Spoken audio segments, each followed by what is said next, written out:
Всем привет, с вами Сева Приходько, и сегодня у нас на обзоре наушники от компании Asus ROG Strix Go 2.4. Это беспроводная гарнитура с USB Type-C, которую можно подключать к Nintendo Switch, и в принципе она выводит мобильный гейминг на абсолютно новый уровень. Об этом нам как бы намекает и название. ROG Strix означает, что это геймерский аксессуар, а Go подразумевает под собой портативность и мобильность этого, собственно, девайса. Естественно, гарнитура совместима также и с ПК, и с консолями PlayStation 4, и Xbox, и, как вы уже догадываетесь, ее можно подключать к смартфонам, поэтому давайте обо всем по порядку. Мне кажется, вот этот упор на универсальность здесь играет самую такую ключевую роль, и, как мне кажется, это очень удобно приобрести одну гарнитуру, которую ты можешь использовать сразу со всеми девайсами. И гарнитура универсальна еще и с точки зрения, что мы можем ее использовать не только для игровых баталий, но и для прослушивания музыки, причем как дома, так и в дороге. А потому в первую очередь я хочу отметить чехол для транспортировки, который сразу у нас идет в комплекте. Он такой достаточно жесткий, чтобы с вашими наушниками ничего не случилось случайно. Он удобно открывается с помощью молнии, а благодаря различным здесь кармашкам можно спокойно уложить различные аксессуары и прочую мелочь. Единственный момент, что материал, как мне кажется, может быть немножко марким, но в то же время выглядит стильно. Ну и, собственно, в кейсе у нас тут помимо наших наушников есть съемный микрофон, который подключается к нашим наушникам. Далее у нас есть кабель, с помощью которого мы можем заряжать наши наушники. Это кабель с USB-C на USB-A, USB-C в наушники, USB-A в зарядку. У нас есть кабель AUX, то есть мы можем подключать эти наушники и по 3,5 мм джек. Ну и, конечно же, это беспроводная гарнитура, а потому здесь есть вот такой вот USB-C приемник. И если вдруг в вашем девайсе нету порта USB-C, то Asus побеспокоились, есть вот такой вот переходничок с USB-C на USB-A, поэтому подключить можно просто куда угодно, и к смартфону, и к ноутбуку, и к компьютеру, куда хотите. Что касается наушников, то они получили такой строгий и сдержанный дизайн. Здесь нет никаких ярких таких кричащих элементов о том, что перед нами игровое устройство. И, мне лично нравится такой вариант. На чашках здесь у нас Soft Touch пластик. Я не уверен, что он сильно практичный, но красивый все-таки. А еще в оформлении наушников мне очень понравились такие небольшие хромированные вставки на оголовье и серебристые логотипы ROG.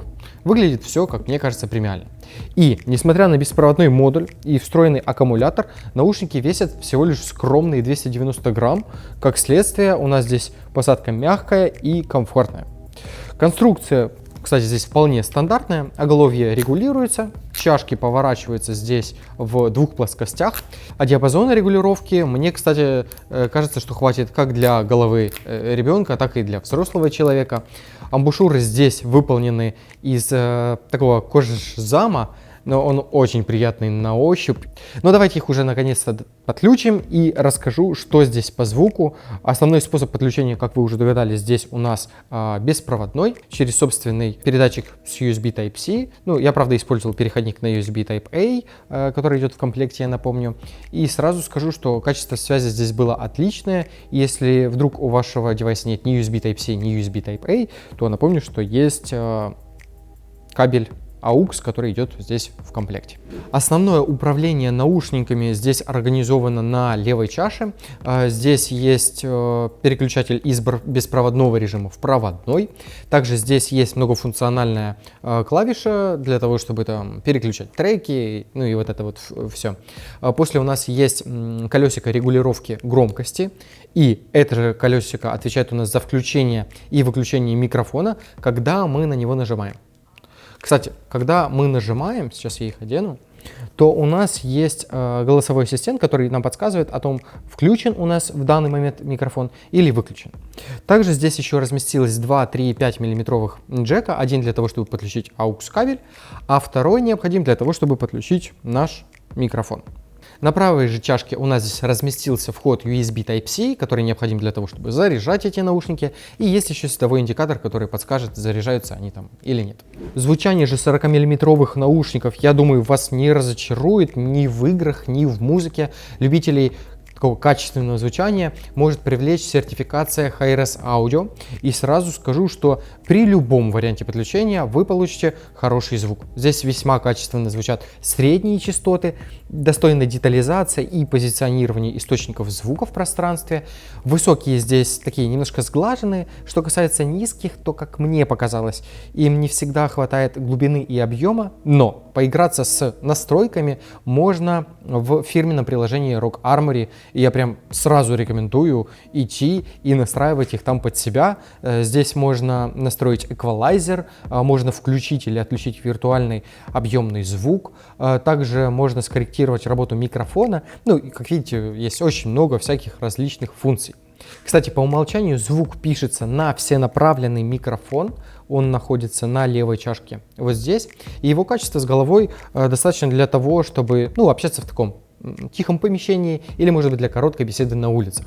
В основном же я рекомендую использовать уже двунаправленный микрофон, тот, который подключается через 3,5 мм джек. Что по поводу автономности, то ROG Strix Go могут работать до 25 часов от одного заряда аккумулятора, это так заявляет производитель.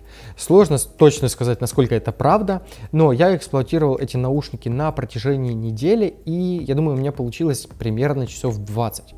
То есть в теории с них можно выжать и 25 часов. И что еще приятно, то даже если у вас вдруг наушники сядут, а вам срочно нужно куда-то бежать, то здесь есть быстрая зарядка, 15 минут которой дают нам энергии на примерно 3 часа. За эту неделю я в них успел и в игры поиграть, и знаете, мне кажется, что как раз в играх, наверное, они раскрываются на полную. Там мне с головой хватало уже басов, отличное позиционирование и детализация. Я отчетливо слышал, где шаги, когда играл в CSGO, и в PUBG я в них успел побегать. Также, что немного неожиданно, мне очень понравилось слушать в них фильмы. Ну и, конечно, огромное преимущество, я считаю, в их универсальности.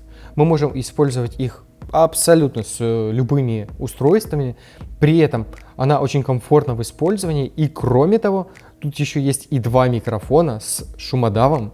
Единственный спорный момент — это не совсем такое практичное покрытие Soft Touch, но опять-таки многим оно нравится, и тактильно оно все-таки приятно. И если аккуратно его использовать, то выглядит тоже привлекательно.